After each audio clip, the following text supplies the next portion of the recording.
ওম শান্তি 23 অক্টোবৰ 2021 বৰ্ষ প্ৰাতঃ মুৰলী বাবাৰ মহাবাক্য।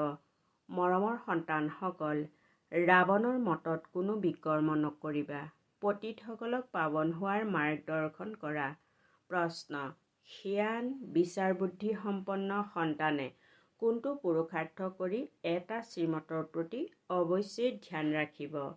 উত্তৰ: জ্ঞান বিচাৰ বুদ্ধি সম্পন্ন সন্তানে উচ্চ পদ পাবলৈ নিৰন্তৰ স্মৃতিত থকাৰ পুৰুষাৰ্থ কৰি সদায় এইটো শ্ৰীমতৰ প্ৰতি ধ্যান ৰাখিব যে মই নিমিত্ত হৈ অনেক আত্মাৰ কল্যাণ কৰিব লাগে।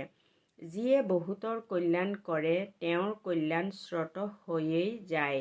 গীত তকদিৰ জগাকৰ আই হওঁ, অৰ্থাৎ ভাগ্য উদয় কৰি আহিছোঁ।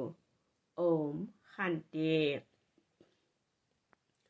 সন্তানসকলৰ স্মৃতিত এতিয়া নতুন সৃষ্টি আৰু পুৰণি সৃষ্টি দুয়োখনেই আছে, কিয়নো সন্তানসকলে জানে যে এতিয়া পুৰণি সৃষ্টিৰ বিনাশ হ'বলৈ গৈ আছে আৰু নতুন সৃষ্টি পিতাইহে ৰচনা কৰে। সন্তানসকলে জানে যে শিৱৰ জয়ন্তীও পালন কৰে আৰু শিৱৰাত্ৰিও পালন কৰে। দুয়োটা শব্দৰ অৰ্থ জগতত কোনেও নাজানে। শিৱ জয়ন্তী অৰ্থাৎ শিৱৰ জন্ম। এতিয়া এয়াতো মনুষ্যৰ জন্ম পালন কৰে। শিৱৰ জন্মটো নহয়েই বুজি নাপায় যে জন্ম কেনেকৈ লয়। শ্ৰীকৃষ্ণৰ ক্ষেত্ৰতো গায়ন আছে যে তেওঁৰ জন্ম হৈছে। শিৱ জয়ন্তীৰ ক্ষেত্ৰত কোনো বৰ্ণনাই নাই। গায়নো আছে যে পৰমপিতা পৰমাত্মাই ব্ৰহ্মাৰ দ্বাৰা স্থাপনা কৰে। ওপৰত সূক্ষ্ম বতনত বহি কাৰোবাক প্ৰেৰণা দিয়ে জানো? এয়াতো হ'ব নোৱাৰে। স্মৰণটো কৰেই পতিত পাৱন পিতাক। যেতিয়া পিতা নিজে আহি বুজাব তেতিয়াহে মনুষ্যৰ বুদ্ধিত ধাৰণ হ'ব। এয়া নাটকত নিৰ্ধাৰিত হৈ থকাৰ বাবে পিতা সংগমত আহিবই লাগে। তোমালোক সন্তানসকলে জানা যে পিতাৰ আগমন হৈছে, কিন্তু এতিয়ালৈকে এনেকৈ কোনোবাই কাৎচিতহে বুজি পায়। মতামতত এনেকৈ কোনেও নিলিখে যে যথাযথ পৰমাত্মাই ব্ৰহ্মাৰ দ্বাৰা ভাৰতক পুনৰাই স্বেচ্ছাচাৰী সত্যযোগী সৃষ্টি কৰি গঢ়ি আছে। যথাৰ্থ ৰীতিৰে কোনেও নুবুজে যে পিতাৰ আগমন হৈছে স্বৰ্গৰ বাদশ্বাহীৰ উত্তৰাধিকাৰ প্ৰদান কৰি আছে, ৰাজযোগ শিকাই আছে। হাজাৰ হাজাৰ আহে আকৌ কোনোবা থাকি যায়, তেওঁলোকৰ মাজতো আহি আহি আকৌ কমি যায়। ইমান তমোপ্ৰধান বুদ্ধিৰ হৈ গৈছে যে এই সাধাৰণ কথাটিও বুজি নাপায়। পিতাই কয় মামেকম, অৰ্থাৎ কেৱল মোক স্মৰণ কৰা, তেতিয়া তোমালোকৰ বিকৰ্ম বিনাশ হৈ যাব। এয়া হৈছে যোগগ্নি, যাৰ দ্বাৰা তোমালোক শত্ৰুপ্ৰধান হৈ যাবাগৈ। কোনো বিকৰ্ম নকৰিবা। বিকৰ্ম কৰাওঁতা হৈছে ৰাৱণ। তেওঁৰ মতত নচলিবা, কাকো দোষ নিদিবা। পিতা আহিছে পতিতক পাৱন কৰি তুলিবলৈ। বাবাই কয় তোমালোকৰো এইটোৱেই বেপাৰ। ৰাতিয়ে দিনে এইটোৱেই চিন্তন কৰা। আমি পতিতক পাৱন কৰি তোলাৰ মাৰ্গদৰ্শন কেনেকৈ কৰোঁ? মাৰ্গ বহুত সহজ। যোগবলৰ দ্বাৰাই আমি শত্ৰুপ্ৰধান হ'মগৈ। এয়া হৈছে অবিনাশী চিকিৎসকৰ দৰৱ। এয়া কোনো মন্ত্ৰ আদি নহয়। এয়াতো কেৱল পিতাক স্মৰণ কৰিব লাগে। কিমান স্পষ্টকৈ বুজায়। কল্পই কল্পই এয়া বুজাইছিল। গায়নো কৰে। জ্ঞান, ভক্তি, বৈৰাগ্য। বৈৰাগ্য কিহৰ প্ৰতি? এই পুৰণি সৃষ্টি জগতখনৰ প্ৰতি। পুৰণি সৃষ্টিত একেবাৰে পাপ আত্মা হৈ গৈছে। এনেকৈ কয়ো যে পতিত পাৱন মুক্তিদাতা আহক। মুক্ত কাৰ পৰা কৰিব লাগে? দোষৰ পৰা, ৰাৱণ ৰাজ্যৰ পৰা। ৰাৱণক ইংৰাজীত ইভিল অৰ্থাৎ চৈতান বুলি কয়। সেয়েহে কয় চৈতানৰ ৰাজ্যৰ পৰা মুক্ত কৰি ঘৰলৈ লৈ ব'লক। আমাৰ মাৰ্গদৰ্শক হৈ লগত লৈ ব'লক। যিদৰে কাৰোবাক কাৰাগাৰৰ পৰা উলিয়াই বহুত মৰমেৰে ঘৰলৈ লৈ যায়। বেহদৰ পিতাই সকলো সন্তানকে নিশ্চয়তা দিয়ে। তোমালোকক মই কাৰাগাৰৰ পৰা মুক্ত কৰিবলৈ আহিছোঁ। মেলা প্ৰদৰ্শনীটো এয়া আৰ্হি অৰ্থাৎ মডেলৰ ৰূপত দেখুওৱা হৈছে। কেনেকৈ সকলো কাৰাগাৰত আবদ্ধ হৈ আছে, তথাপিও মনুষ্যই কিবা বুজি পায় জানো? পিতাই কিমান সহজ ৰীতিৰে বুজাই বিশ্বৰ মালিক কৰি তোলে। তেওঁ কয়, মোক স্মৰণ কৰা, তেতিয়া তোমালোকৰ পাপ খণ্ডন হৈ যাব। তোমালোক সত্যযুগৰ মালিক হৈ যাবা। কিমান সহজ, যিকোনো ধৰ্মৰ লোকে বুজি পাই যাব। ক'ব লাগে অমুক ধৰ্ম কেতিয়া প্ৰতিষ্ঠা হয়। অন্তিমত সকলো আত্মা নিজৰ নিজৰ শাখাত গুচি যাব।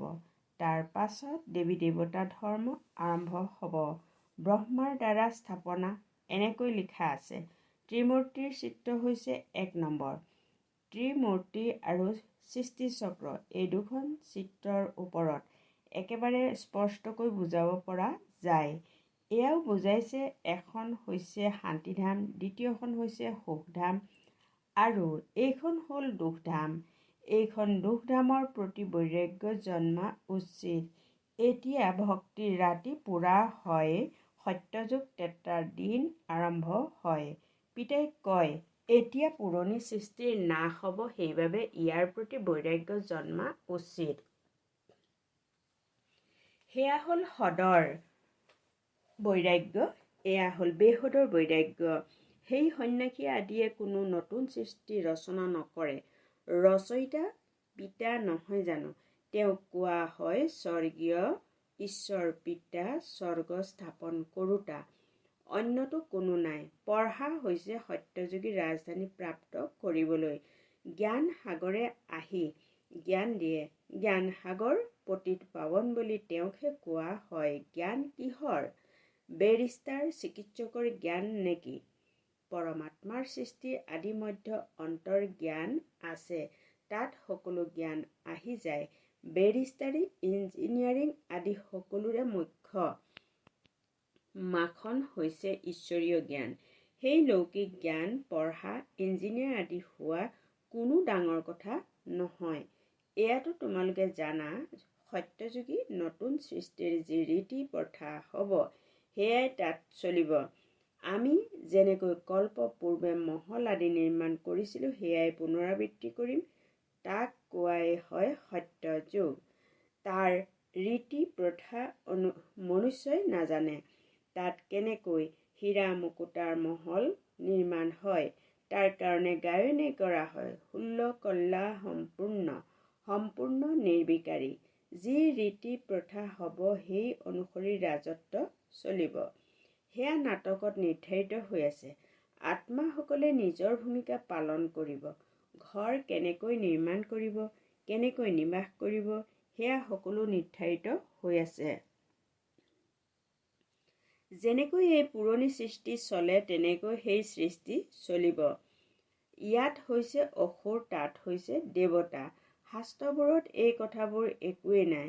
জ্ঞান আৰু ভক্তি। গায়নো কৰি থাকে ব্ৰহ্মাৰ দিন, ব্ৰহ্মাৰ ৰাতি। ব্ৰহ্মাৰেই নাম লয়, বিষ্ণু নলয়। ব্ৰহ্মাই বিষ্ণু হৈ যায়। ব্ৰহ্মা সৰস্বতী বিষ্ণুৰ দুটি ৰূপ, লক্ষ্মী নাৰায়ণ।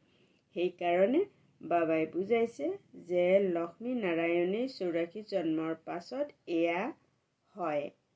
ৰাজযোগৰ তপস্যা ইয়াতেই কৰে, সূক্ষ্ম বতনত নহয়। যজ্ঞ আদিও ইয়াত ৰচা হয়। পিতাই বুজাই, এয়া অন্তিম যজ্ঞ। আকৌ সত্যযুগ ত্ৰেতাত কোনো যজ্ঞ নহ'ব। বিভিন্ন প্ৰকাৰৰ যজ্ঞ ৰচে।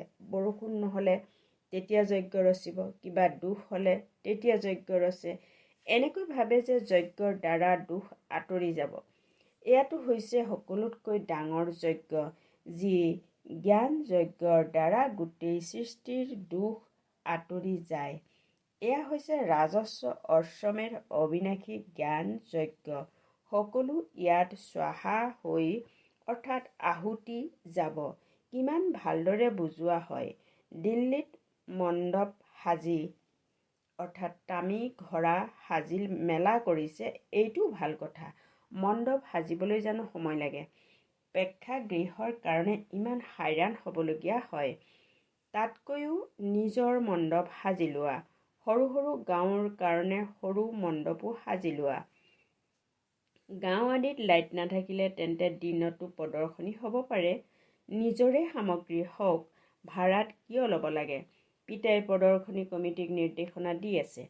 পানী নসৰকা মণ্ডপ সাজি লোৱা। বৰষুণ আহিলেও কোনো চিন্তা নাই। বাবা যেতিয়া দিল্লীলৈ গৈছিল তেতিয়া ঠাণ্ডাতো মণ্ডপত গৈ ভাষণ দিছিল। ঠাণ্ডাৰ কাৰণেতো সকলোৰে গৰম কাপোৰ আছে। প্ৰদৰ্শনীৰ বাবেতো অনেক মণ্ডপ সাজিব পাৰা।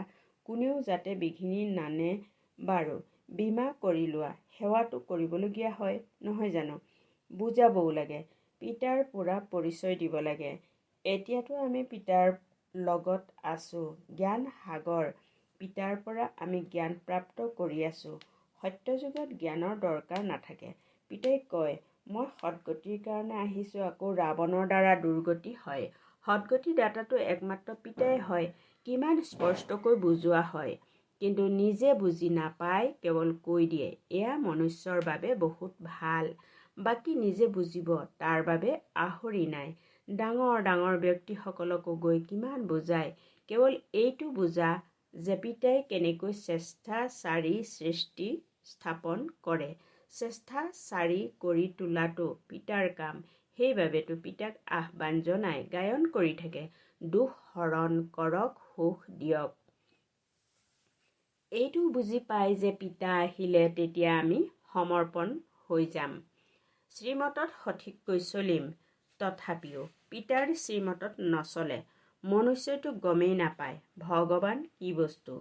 সৰ্বব্যাপী বুলি কৈ দিয়ে। হেৰ' পতিত পাৱন ভগৱানটো এজনেই নহয় জানো? তেওঁ সৰ্বব্যাপী কেনেকৈ হ'ব? তেনেহ'লেতো সকলোৱে ভগৱান বুলি ক'ব। ভগৱান জানো সৰু বৰ হয়?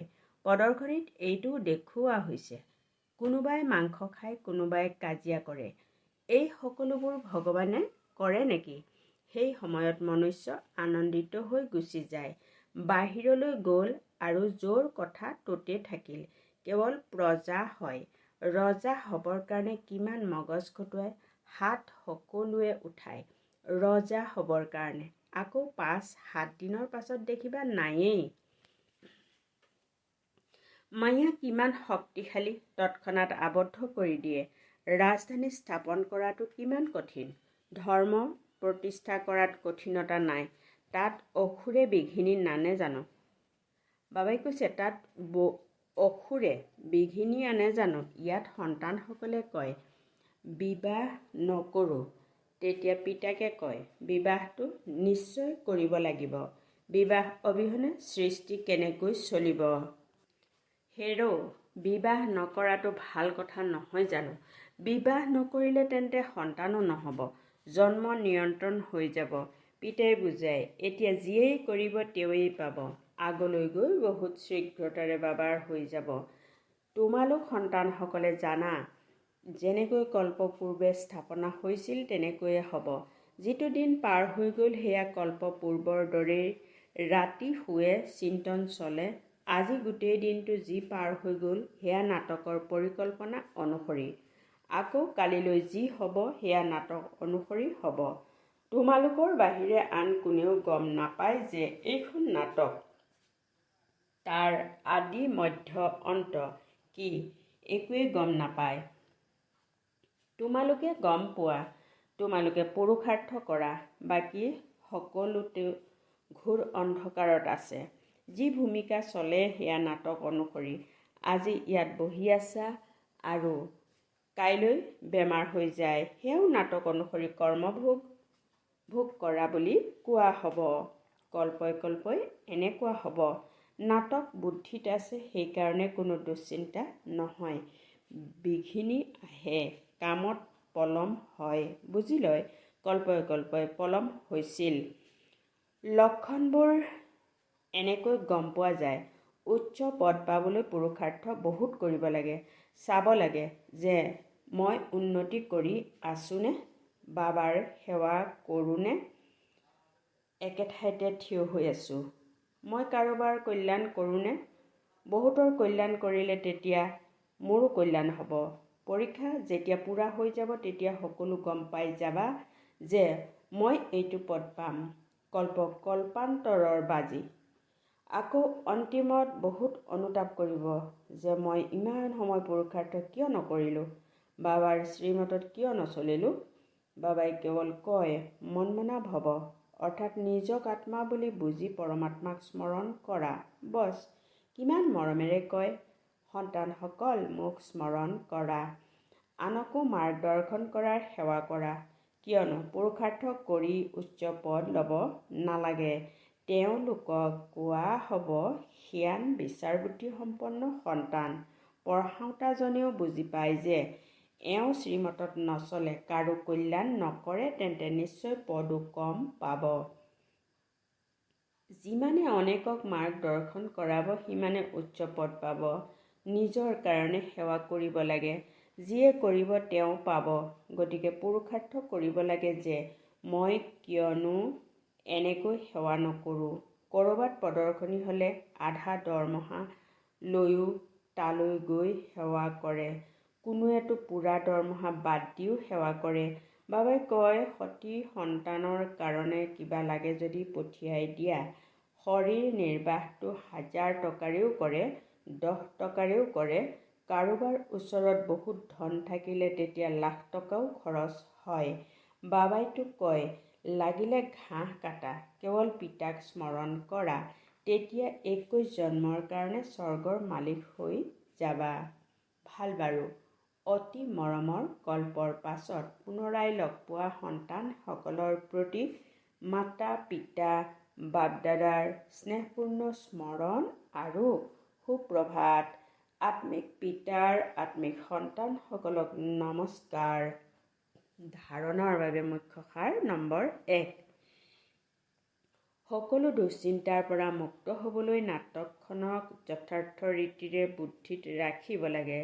যি হৈ গ'ল সেয়া কল্পপূৰ্বৰ দৰেই হ'ল। 2 নম্বৰ, ৰাতিয়ে দিনে এইটোৱেই চিন্তন কৰিব লাগে যে মই পতিতসকলক পাৱন কৰি তোলাৰ মাৰ্গদৰ্শন কেনেকৈ কৰোঁ। শ্ৰীমতত নিজৰ আৰু আনৰ কল্যাণ কৰিব লাগে।